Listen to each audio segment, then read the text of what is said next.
¿cuáles son las principales prioridades legislativas de la Asamblea Nacional para el próximo año?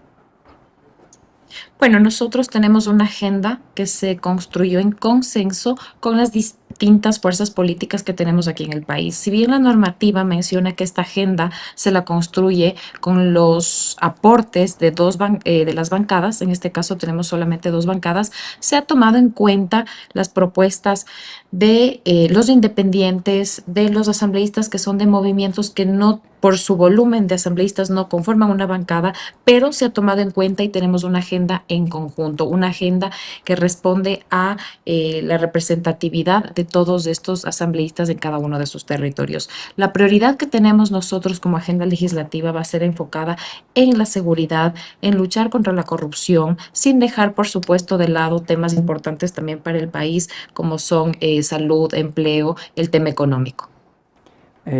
Buenos días, Michelle. Le saluda Jeremy Uska. Mi pregunta va por el lado un poco más de cuáles serían esas, en tal caso, ya tenemos unas prioridades, pero quisiera saber cuáles serían las leyes puntuales o cuáles serían los posibles cambios que veríamos como ecuatorianos, digamos que en el 2026, de aprobarse estas leyes. ¿Cuáles serían, digamos, que esas reformas que tendría la Asamblea que estaría proponiendo?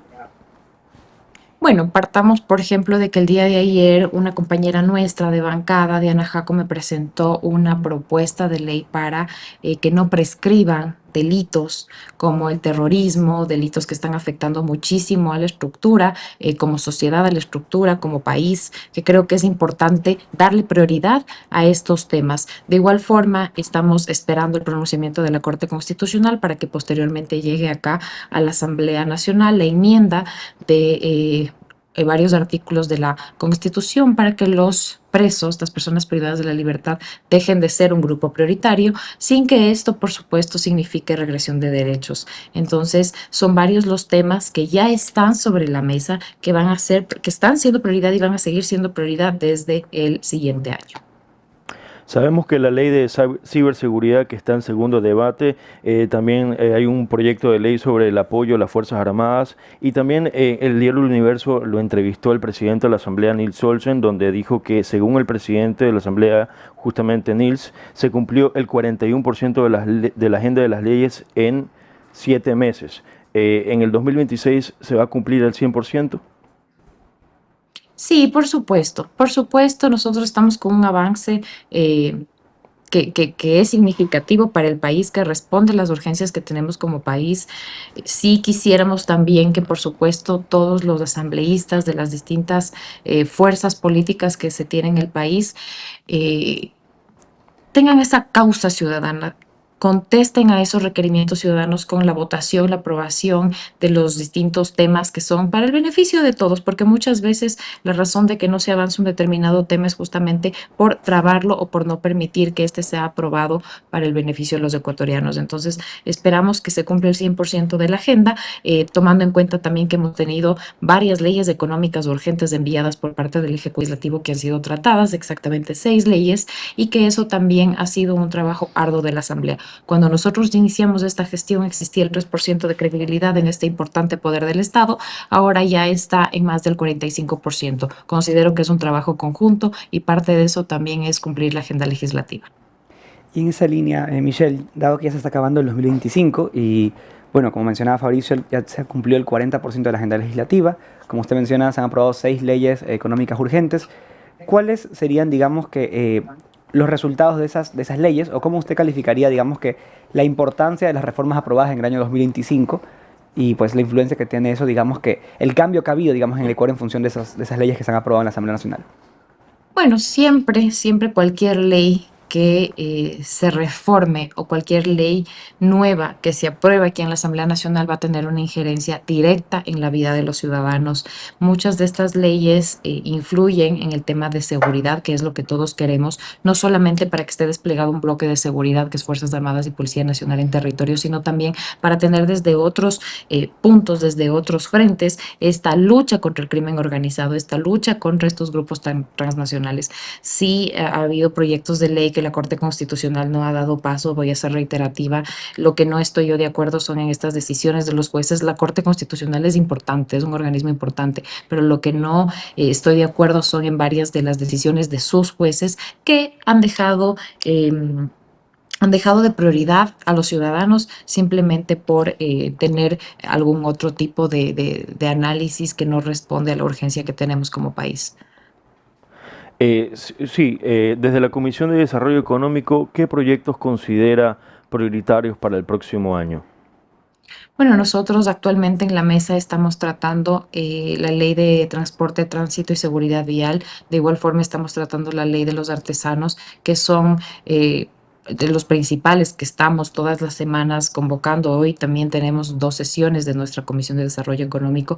Estamos tratando también la ley de aviación civil, que son temas que muchas veces parece que no influyeran, pero son realmente importantes para nuestro país. Entonces, igual esta comisión trata temas, como dice su título, como dice su materia, son económicos. Entonces, esto es prioridad también para nuestro Ecuador.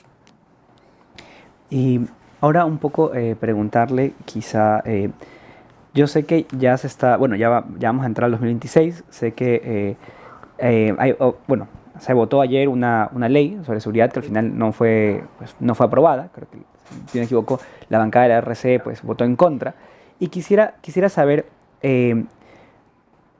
cuáles serían o cuáles hubiesen sido los resultados de haberse aprobado esa ley y de qué nos pudimos haber perdido los ecuatorianos, o al menos no sé si se vaya a volver a tratar de alguna manera diferente, pero qué cambios estaban estipulados allí y qué cosas hubiésemos podido, digamos que, conseguir en el 2026 en función de esa ley que se hubiese aprobado ayer.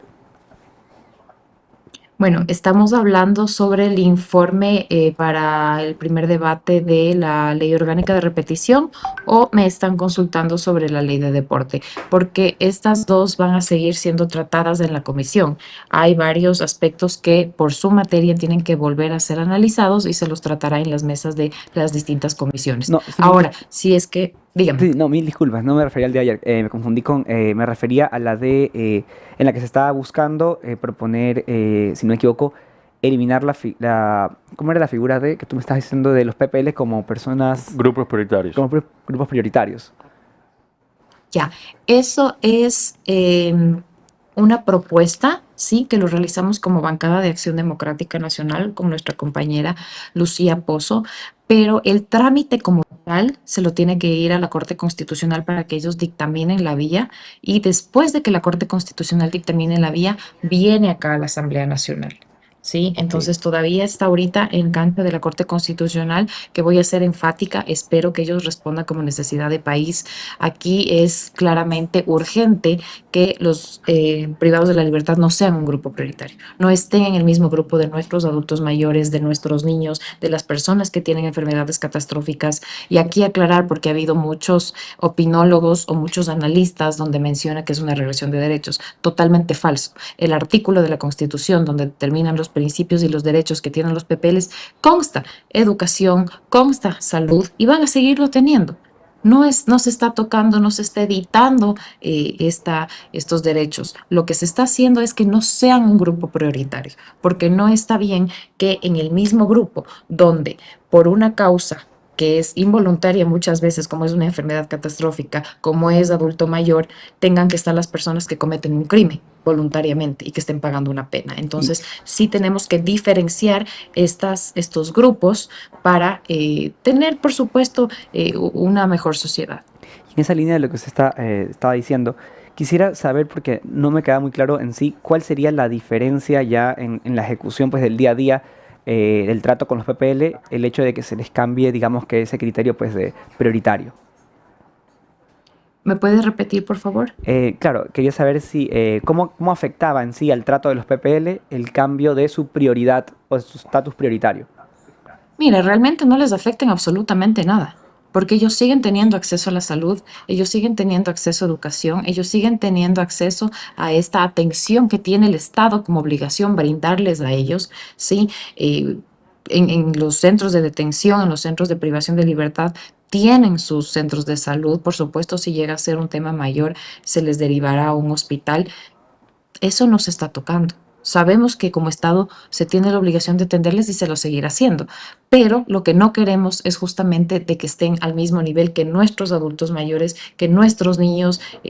Qué más claro el ejemplo que ha puesto nuestro presidente Daniel Noboa en varias entrevistas donde menciona si a un hospital llega una emergencia, tal vez una mujer embarazada con un privado de la libertad, ¿por qué tienen que estar los dos en la misma prioridad? Cuando no están, las circunstancias que les llevaron allá no son las mismas. El hecho de estar embarazada y de cometer un delito no les debería permitir estar en el mismo grupo. Claro, por supuesto. Y regresando al tema de economía, ¿la Asamblea impulsará reformas para fortalecer a la micro y pequeñas empresas?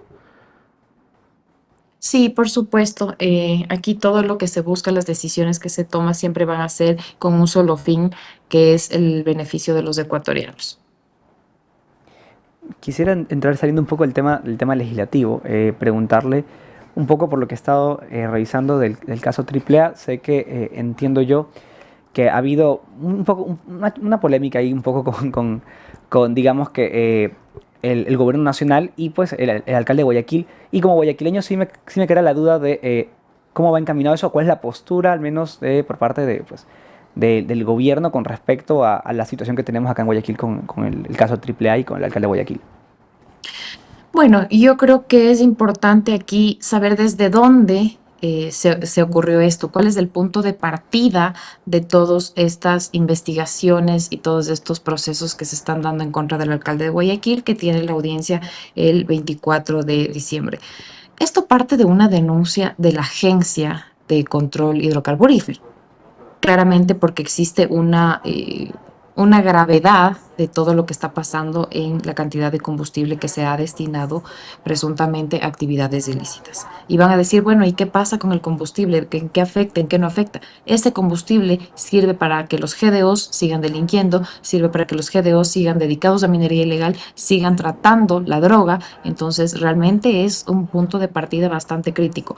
Aclarar que esto no es un tema político, pero sí es un tema de responsabilidad con el país, que debemos llegar a saber la realidad de las cosas y por supuesto que se paguen las consecuencias. Es un perjuicio del Estado de más de 90 millones.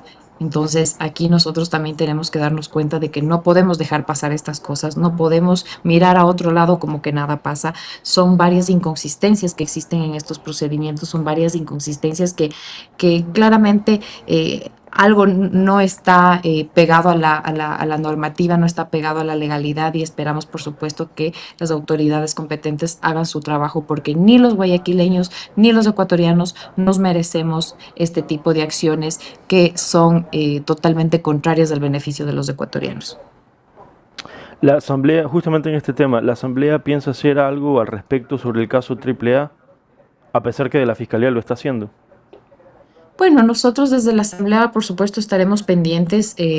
Hemos llamado a comparecer acá al alcalde de Guayaquil. Claramente no vino a nuestra convocatoria y se fue a su grupo de amigos o quienes lo respaldan y no se pronuncian y guardan y callan silencio frente a estos hechos que nos afectan como país. Entonces, por supuesto, vamos a estar pendientes. Ahora está en manos de la justicia, está en manos de la fiscalía. Entonces vamos a estar muy atentos de que ellos hagan su trabajo objetivamente y se pueda saber la verdad de esta afectación tan grande que tenemos como ecuatorianos.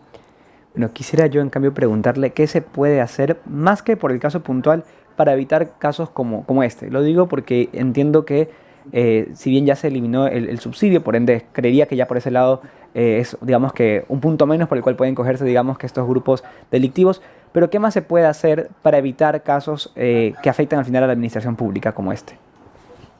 Bueno, el control existe, sí, el control claramente se lo está haciendo y por eso es que se levantan estas denuncias por parte de la entidad de control, que es la Agencia Hidrocarburífera.